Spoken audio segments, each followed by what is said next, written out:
Episode 57. Rencana. Herdi dan Theo baru saja mendarat di Bandara Paris. Dia langsung menuju alamat yang diberikan Steve. Herdi sampai di rumah peternakan milik Joshua. Steve dan Joshua sudah menantikan kehadiran Herdi dan Theo. Kini mereka memasuki ruang bawah tanah rumah itu. "Kau sudah tahu di mana Mela dan Elvie?" tanya Herdi.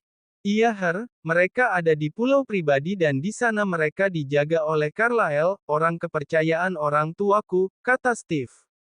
"Metana kita tak menyerang dan membebaskan mereka," kata Herdi. "Tidak semudah itu. Carlyle adalah orang yang menguasai semua bidang keahlian, bahkan tak mudah masuk ke pulau itu," kata Joshua. "Jadi apa rencananya?" tanya Herdi. Kini Joshua mulai memberitahu rencananya, dan memberikan obat penawar untuk Mela. Kini mereka menyiapkan semua hal yang dibutuhkan. "Mela, nafkan aku, kali ini biarkan aku menebus kesalahanku dulu, dan aku ingin kita bersama selamanya. Aku seperti orang gila tanpamu di sampingku, aku rela mengorbankan nyawaku asal aku bisa melihat senyummu," batin Herdi. "Mela, aku ingin kau bersama orang yang kau cintai, seperti halnya aku bersama Mia, kau juga harus bahagia bersama Herdi," batin Steve.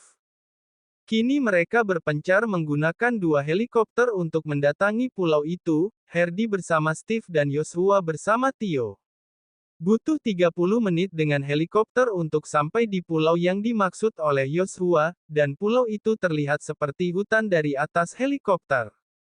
Helikopter Joshua dan Theo sudah mendarat dan tak mematikan mesin guna memancing Carlyle dan menyamarkan helikopter Steve dan Herdi. Herdi dan Steve turun dengan pasroping dan memulai menyelinap di antara hutan-hutan itu. Saat mereka melihat cahaya dari Ila mereka masih bersembunyi, mereka menggunakan baju yang diberikan oleh Joshua agar tak bisa terdeteksi oleh kamera infrared.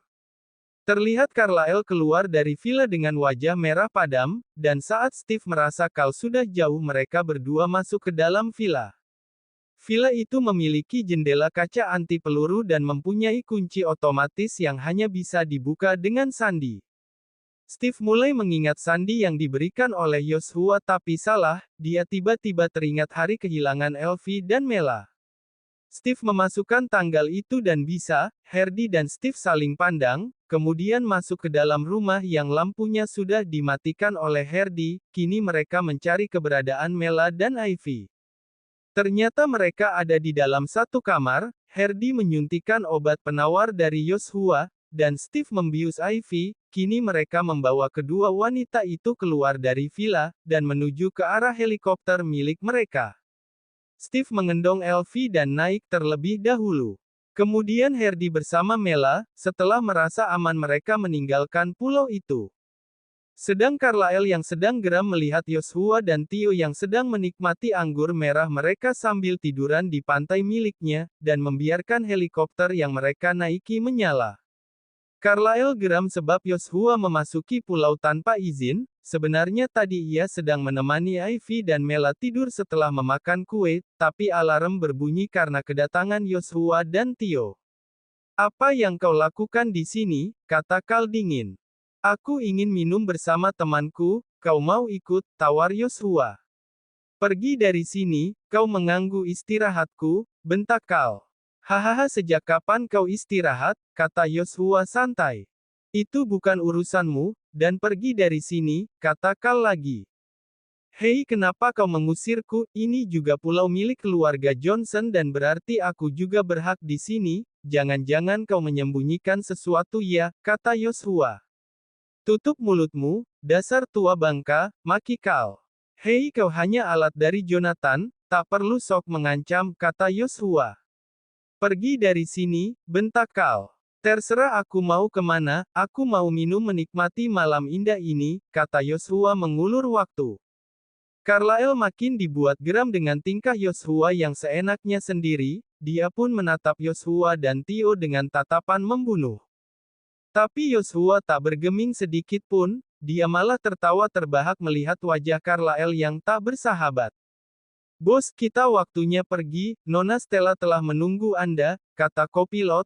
"Oke, aku hampir lupa, Oke Carlyle, aku pergi karena wanita cantikku sedang menantiku. Ayo boy, kata Joshua. Tio mengikuti Joshua dan membantunya karena sempoyongan, tapi itu semua hanya pura-pura. Cepat pergi dari sini, sebelum dia menyadarinya, kata Joshua. Kini helikopter pun terbang menjauh dari pulau itu. Carlyle menatap helikopter itu nampak tersenyum menyeringai, kemudian memutuskan untuk kembali ke villa. Kuna menemani kedua wanita yang telah merubah hari-hari ya. Dari jauh Kal nampak kaget melihat lampu villa yang padam total. Kal melajukan sepeda motornya dan melihat kunci sudah terbuka. Kemudian dia mencari Mela dan Elvi di kamar. Saat menyalakan lampu dia tak melihat siapapun tapi dia melihat jejak sepatu boots. Sial kau Joshua, maki Carlyle. Dia tak menyangka Joshua bisa membawa kabur Mela dan Elvi darinya. Dia menghubungi Jonathan tapi tak diangkat. Dia menghubungi anak buahnya agar menjemputnya. Carlyle membawa senjata karena ingin merebut kembali Mela dan Elvi. Hardy dan Steve sudah sampai di rumah Joshua, kini mereka menidurkan Mela di ruang bawah tanah bersama Elvi, dan Joshua menyamakan lilin untuk membantu memulihkan ingatan dari Elvi dan Mela. Tak lama terdengar suara helikopter di atas rumah Joshua, dan Joshua tahu jika itu adalah Carlyle. Kini mereka sudah menanti kedatangan Carlyle dengan melengkapi diri dengan senjata di tangan masing-masing. Bersambung.